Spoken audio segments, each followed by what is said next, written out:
Olá!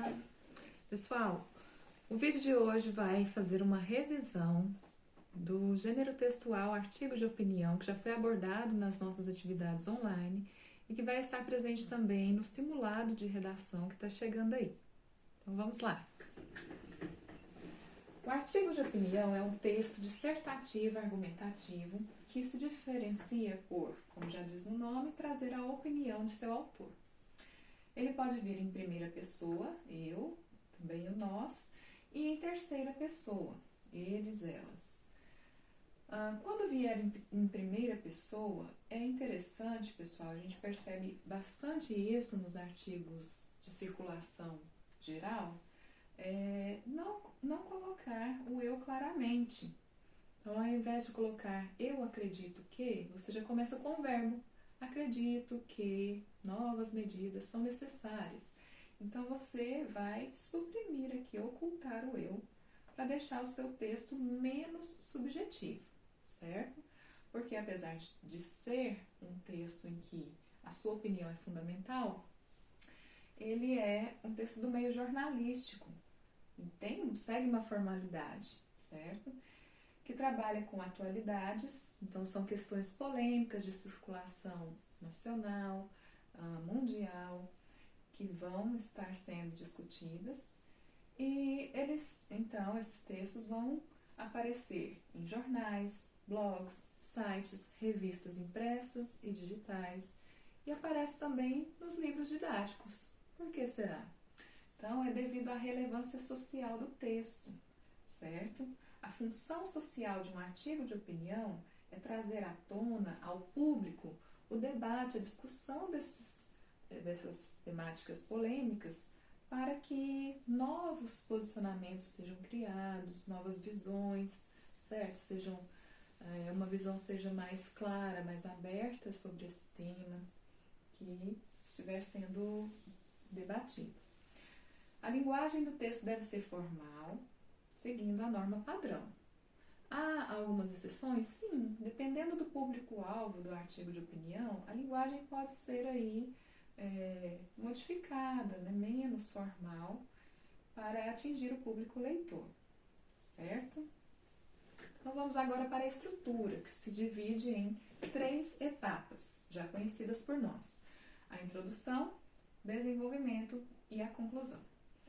Na introdução, aparecem aqui 3 elementos essenciais, que é o tema, o assunto que vai ser desenvolvido, o problema, que são questões do universo social, que sempre apontam uma necessidade de um olhar mais crítico, medidas de intervenção. Então, o problema apresentado vai gerar aqui todo o texto. E a tese? A tese, pessoal, é o principal posicionamento do autor. Então, ela vem para trazer a ideia central e, assim, estabelecer uma base. Então, essa é a base que vai estruturar, vai tecer os outros elementos. Falando em tecer, a palavra texto significa realmente tecido. Então, você pode analisar da seguinte forma: se o texto é o tecido, a tese é a linha que vai costurando esse tecido, certo? Vai formando uma roupa.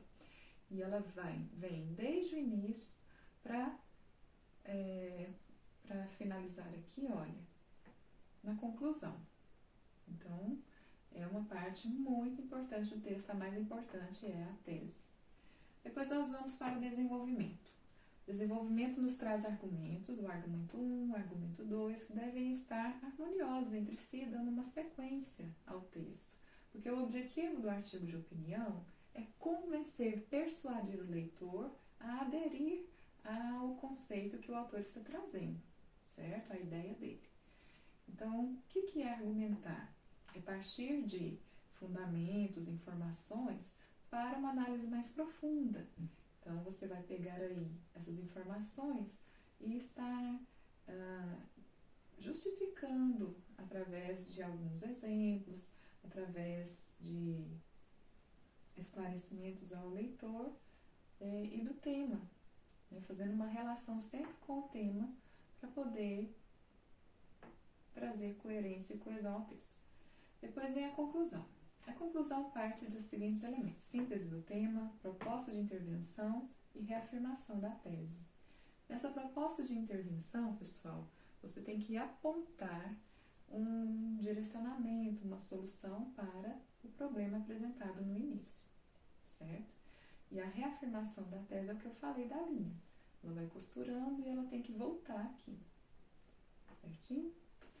Então, eu retirei da internet o material para nós analisarmos, vou trazer para mais perto de vocês, que é o atual contexto da pandemia do coronavírus. Olha só o título. Diante do atual contexto de pandemia no cenário mundial, é possível poupar a sociedade brasileira de um grande caos?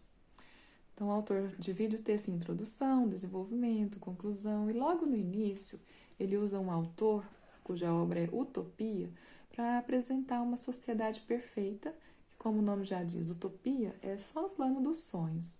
E aí ele vai trazer o argumento dele, ou contra-argumento, porque ele é contrário, olha. Observa-se que na realidade contemporânea, é o oposto do que o autor prega, uma vez que o combate às novas doenças, como a causada pelo coronavírus, apresenta barreiras as quais dificultam a concretização do ideal de More, que é uma sociedade perfeita. Quais seriam essas barreiras, essas dificuldades? Então, ele vai tecer aqui no texto essas dificuldades que envolvem baixa atuação do governo, dificuldade no sistema de saúde, que é lento, né, frágil, falta de pesquisas, de investimento em pesquisas. Também vai apontar aí alguns dados para trazer mais ainda confiabilidade às suas informações, falar da necessidade de se produzir vacinas, e aqui ele vai fazer um fechamento, falando que algumas medidas, se fossem tomadas, né, elas estariam aí colaborando para que não acontecesse esse caos. Porém, como não é o que acontece na realidade, ele finaliza da seguinte forma: a população não será poupada totalmente de um caos. Então, olha só, o que foi colocado no início é retomado aqui no final, né, deixando clara a posição do autor. Então, sempre você tem que partir de um dos lados. Ou você vai ser favorável ou contra a ideia apresentada, né, o tema apresentado no início. Espero ter colaborado, pessoal, e logo a gente faz a nossa redação. Até mais!